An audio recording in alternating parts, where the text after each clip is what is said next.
Hi everyone, I'm Tom and today I'm going to be showing you Oil Town, which is a new dice placement, oil gathering, strike it rich, wiki wild wild west kind of game that's on Kickstarter right now. I'll put a link to the campaign page in the description and in the corner of the screen here so you can check out the final thing.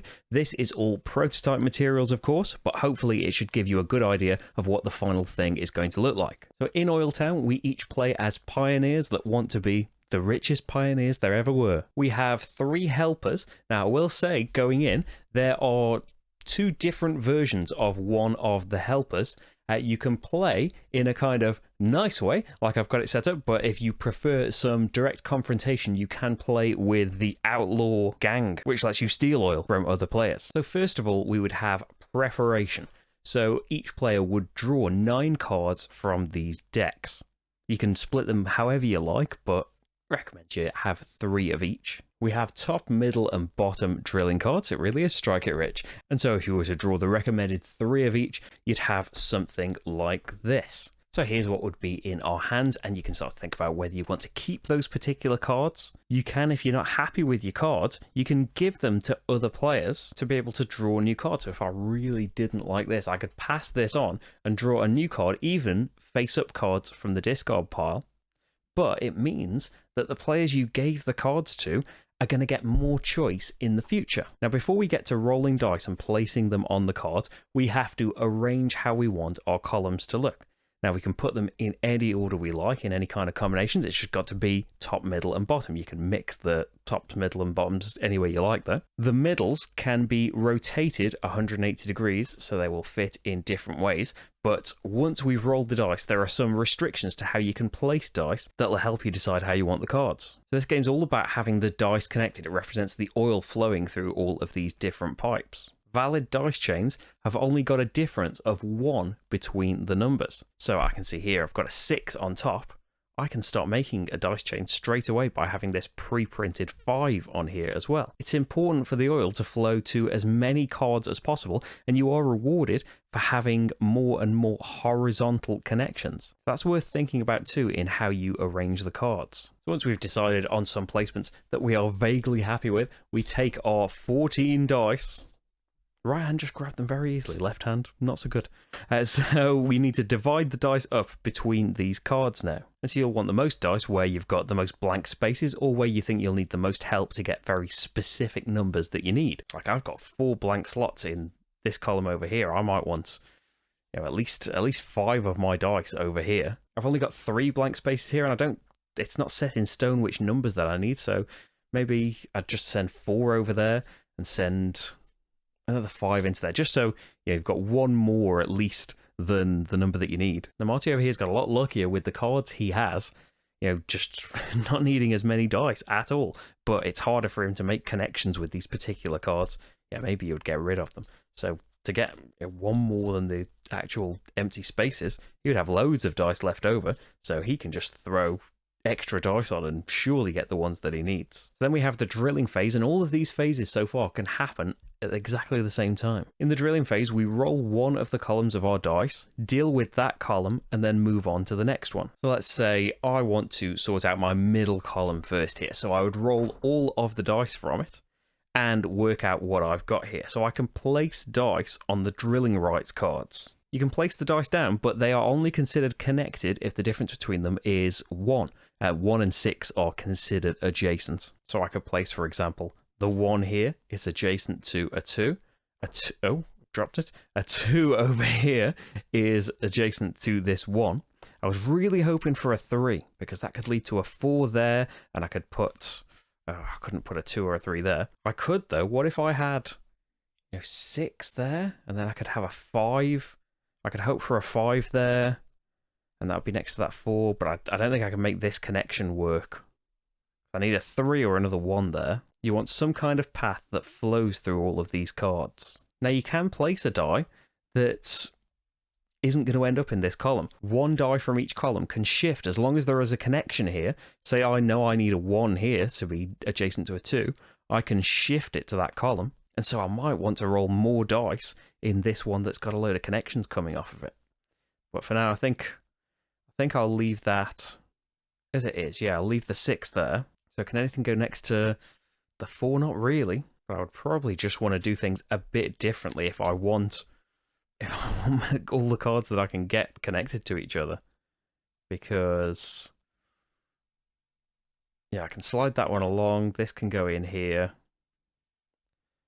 And then hope to get like a 3 or a 1 there. I don't know that I can get this coming back to this card. You just want the oil flowing to as many of these cards as possible. So I haven't got adjacent numbers. There's no point placing these. But we can put our dice on the helpers as well. The numbers don't matter because they will get re-rolled. But I have the chance to get more oil by putting dice on the oil prospector, and more dice if I have to have 2 dice on the gold panna card, but they can help me get more cards. So if I'm hoping to alter the dice for the prospector card, I might want to throw a couple of dice on there just so it'll kick off nicely. So now that we've got our kind of meager dice on these cards, we can look at what we get over here. So I wanted, I can do 6. I got a 3 though, that's not great. Got a 6 and a 5, so the oil will flow all the way down here because there's a 1 difference between all of these numbers. It'll flow across to this card because there's a 2 there, but it will not flow down because there's a difference of 2 between a 2 and a 4. I could slide a 3 across, but there would be no point in that. I do want a 5 for up there, but I'm going to let's throw another dice on there. And since I haven't gone that well with placing my things, I'll put another die on a helper card up there, and I've rolled a lot of the same number. This isn't good. So I can have a nice connection, 4 and 5, but at the moment nothing's going down there. I can put a 1 there to make the oil flow again, but this is not good for me at all. 5 is quite good for the oil prospector card up there. But yeah, in terms of having more adjacent things, I can make the oil flow down to the 1 there, but it's already going through this card. So that doesn't really matter as much. I can't make a die go to an adjacent column here because there's no connection. So I think for my dice placements, yeah, we just did not get the numbers that we needed. But we're hopefully going to get to do something after all of these things have been resolved. Marty, I'm hoping, is going to do much better because he's gone for things that didn't quite need as many dice. Or he's got an extra one. Let's, I can go in the middle. Oh no, this one needs the most dice, doesn't it? This one needs 3 dice. Let's have it here. So, what does he need the most? So the oil is not going to flow down from here. I suppose it could do a little bit. If he puts a 4 there, it just won't flow any further from there. So we're going to have to hope for oil flowing in from this middle card here. We desperately need a 4 there. You can just pop that on there just in case. And assuming that works, he can go 3, 4. That connect back into the 5. And then we can put another 3 here, and that goes all the way into the ground, which is the most important thing. And for these other dice, he could put 1 hoping to activate this power, and he'll want to do some prospecting as well, I think. The most important thing is needing a 4 here. If that doesn't come off, we could put a 2 there. It would just mean that this card wouldn't get any oil. So let's see. Did not get a 4. Got a 2 though. So at least oil is going to flow from the top to the bottom. I don't think he's going to get many cards either. He's going to come back down to here. Oh, and then he's got a 6. So that card can work. It's just the oil wouldn't flow through this connection between a 2 and a 5, but it would come all the way along down here. They'd have to just hope for some helper cards. And then his final column here, if you can get a 5 there, that would be great. And there we go. He's got it. So he's definitely covered more cards than I managed to, and he can try and activate some other abilities. Lovely. So I didn't manage to activate all of my things.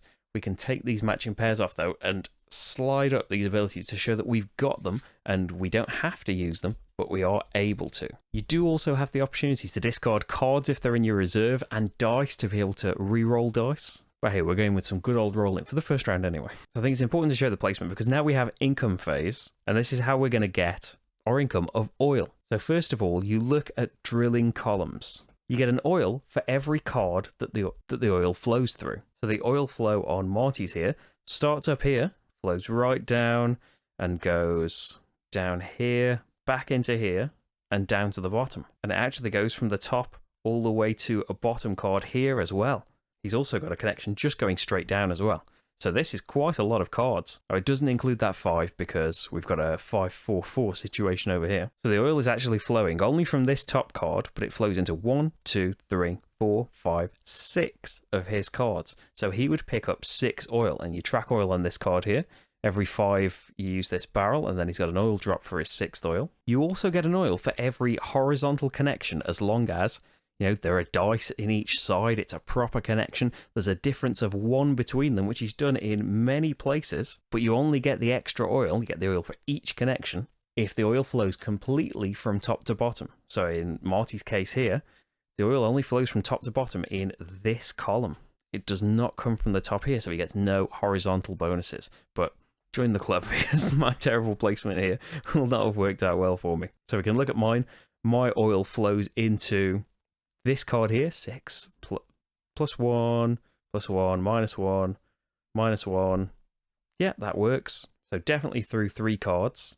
It does keep flowing into these cards, but it does not go into the ground. So these cards just don't count. So I just get 3 measly oil from my terrible placement. Horizontal connections, only 1 column went top to bottom, so it's not even worth looking. Even though I did get a couple of them, needed to go right to the bottom there. Should probably discard and do some re-rolling. But now we can have a look at gold panas. So you need 2 dice for the gold panas, so at least Marty doesn't get to use that. Maybe that'll help me catch up a little bit. First of all, you decide if you want to use the expert card. I haven't unlocked the expert card. So we get the dice. You roll 1 and put it in the left-hand slot.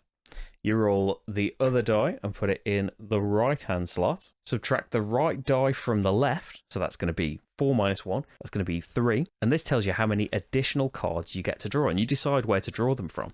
I think I'm going to go for 1 from the middle and 2 from the bottom, and they go on your neighbor card, which is also where cards are put when other players give you cards. So next time we draw all of our hand cards, I'll get to choose from those as well. Then the oil prospector. Now everyone who has put dice on oil prospector has to do this at the same time. You decide if you want to use your expert card. I will use the expert card that I have unlocked. Finally, I have some kind of ability. So you roll your dice and place them back on the card. Once you've got a 1, 5, 6.